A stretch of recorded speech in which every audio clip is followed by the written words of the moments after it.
అడుగుతున్నాను, మీ తరపు నుంచి నేను అడుగుతున్నాను. నేను భువనమ్మ గారిని స్ట్రైట్ గా ప్రశ్న చేస్తున్నాను సార్.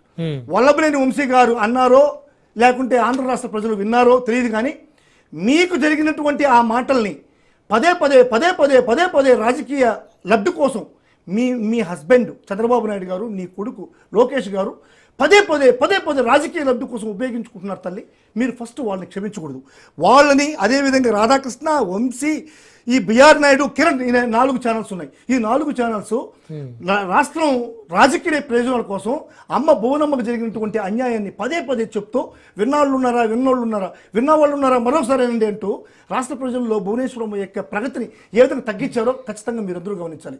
అందువల్ల రాష్ట్ర ప్రయోజనాల కోసం, మీరు రాష్ట్ర ప్రగతి కోసం, రాష్ట్ర రాజకీయ లబ్ధి కోసం చేసేటువంటి ఈ యొక్క ప్రక్రియలో మీరు చంద్రబాబు నాయుడిని, మీ కొడుకు లోకేష్ని పూర్తిగా క్షమించకూడదు అంటున్నా. ఇప్పుడు భువనేశ్వరమ్మకి నేను ఇంకో కౌంటర్ ఇస్తున్నాను సార్.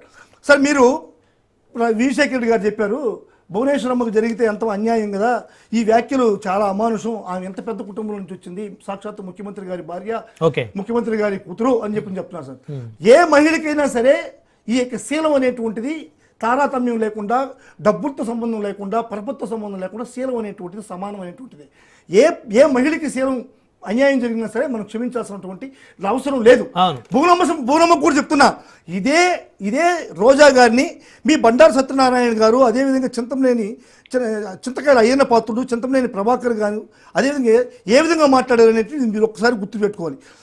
బూతులు ఇది అయ్యన్న పాత్రుడు చెప్తాడు, రంగులు రానుంది రోజా, టూరిజం మంత్రి, నా సొగసు చూడ మామయ్య అంటుంది. మేకప్ వేసుకుంటే రాత్రులు భయపడతారు, పొగులు కూడా భయపడతారు. ఇంకా బండారు సత్యనారాయణ నుంచి ఎన్ని బ్లూ ఫిల్మ్ చేసావు రోజా నువ్వు, ఎంతమందితో కాపురం చేసావు రోజా నువ్వు, ఎన్ని రాజ్యంలో పుడుతున్నావు రోజా నువ్వు, ఎన్ని దేవస్థానంలో తిరిగావు రోజా నువ్వు. రోజాకైనా శీలం ఒకటే, భువనమ్మకైనా శీలం ఒకటే. ఇంకొకటి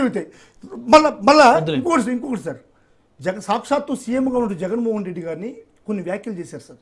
వాళ్ళ ఎమ్మెల్యేలే చేశారు సాక్షాత్తు. రే జగన్మోహన్ రెడ్డి, నీ పిల్లకాయలు మెడలో వేసుకుని తిరగాలరా అంటే ఈ వ్యాఖ్యలన్నీ కూడా ఈ తెలుగుదేశం పార్టీ భువనమ్మ గారికి రెండు పార్టీల్లో కూడా లేదు సార్. రెండు పార్టీల్లో కూడా కాదు. నేను కానీ మా పార్టీ ఎమ్మెల్యేలు కానీ ఆ రోజే ఖండించినటువంటి పరిస్థితి, భువనమ్మ మీద జరిగినటువంటి పరిస్థితికి. వీటన్నిటికీ ఎవరికైనా సరే బాధ్యత వహిస్తూ ఈ రోజు ఇక్కడ ఉన్నటువంటి చింతకాయ అయ్యన్న పాత్రుడి మీద ఏదన్నా వ్యాక్సిన్ తీసుకున్నారా? ఇంత ఘోరంగా మాట్లాడిన బండారు సత్యనారాయణ ఏం చేశారు? బండారు సత్యనారాయణని ఏం చేసి పవన్ కళ్యాణ్ ఏం చేశాడు? భేష్ బండారు సత్యనారాయణ భేష్ మళ్ళీ చేసావయ్యా నువ్వు. బండారు సత్యనారాయణనే ప్రజల ముందు చెప్పాడు సార్, ప్రెస్ ముందు చెప్పాడు సార్. ఈ ఎపిసోడ్ అయిన తర్వాత పవన్ కళ్యాణ్ నన్ను మెచ్చుకున్నాడు అని చెప్పని. ఉండండి అయ్యా మీరు ఉండండి. ఇదొక ఎపిసోడ్ సార్. కాడికైతే నేను భువనమ్మని చంద్రబాబు నాయుడు గారి భార్యగా, ఎన్టీఆర్ కూతురుగా నేను వదిలేస్తున్నాను. నెక్స్ట్ ఇంకొక మాటలు మాట్లాడింది సార్. వైఎస్ రాజశేఖర రెడ్డికి 2004లో ఈమె చంద్రబాబు నాయుడు గారికి చెప్పిందంట, ఇది ఉచిత కరెంట్ ఇవ్వమని చెప్పని. ఆ రోజు చేయలేదంట. ఆ తర్వాత వైఎస్ రాజశేఖర రెడ్డి ఉచిత కరెంట్ ఇస్తానని చెప్పిన హామీ ఇచ్చి అధికారంలోకి వచ్చి ఆ ఉచిత కరెంట్ ఇవ్వలేదనేటువంటి వ్యాఖ్యలు చేసింది. ఈ వ్యాఖ్యలకి ఆమెకు తెలుసుకోవాలి సార్. 2000 సంవత్సరంలో ఈ కరెంటు విషయంలో బషీర్బాగ్లో కాల్పులు జరిగితే ముగ్గురు కార్యకర్తల్ని పొట్టలు పెట్టుకుంటూ చంద్రబాబు నాయుడు గారు ఇంకొక 4 సంవత్సరాలు ముందుకు పోయి భవనం చేయాల్సిన అవసరం ఉందా లేదా? అదేవిధంగా ఉచిత కరెంట్ ఇస్తారన్నటువంటి రాజశేఖర రెడ్డికి చంద్రబాబు నాయుడు ఏం చెప్పాడు? ఉచిత కరెంట్ ఇస్తారని మీరు చెప్తున్నారు, ఆ తీగల పైన మేము గుడ్లు ఆరేసుకోవాలన్నాడు. అదే చంద్రబాబు నాయుడు గారి వ్యాఖ్యల్ని విస్మరిస్తూ రాజశేఖర రెడ్డి గారు ఉచిత కరెంట్ ఇచ్చాడు.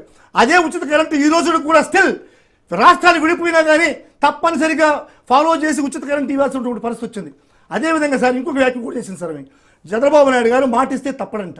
అంటే మాటిస్తే తప్పడాయన ఏ వ్యాఖ్యలు చేస్తాడో అన్ని కూడా చేస్తాడంటున్నాడు సార్. చంద్రబాబు నాయుడు గారికి మునిశాపమే ఉంది సార్. నిజం చెప్తే తల 1000 ఒక్కు అవుతుందని చెప్పి అది భువనేశ్వర్ గారు అర్థం చేసుకోవాలి. 600 హామీలు ఇచ్చి 2014లో ముఖ్యమంత్రి చంద్రబాబు నాయుడు ఎన్ని హామీలు నెరవేర్చారు? రుణమాఫీ చేస్తామన్నాడు, రైతులకు రుణమాఫీ చేస్తామన్నాడు, బంగారు మీ ఇంటికి పుస్తులు వస్తాయన్నారు, ఇంటికి ఒక ఉద్యోగం ఇస్తామన్నాడు, లేకుంటే 2000 రూపాయలు నిరుద్యోగ వృత్తి అన్నాడు. అదేవిధంగా 25,000 రూపాయలు ప్రతి ఆడబిడ్డ పుడితే 25,000 రూపాయలు మీ అకౌంట్లో ఇస్తామన్నారు. ఈ హామీలు ఏమైనా నెరవేర్చారు 2014లో?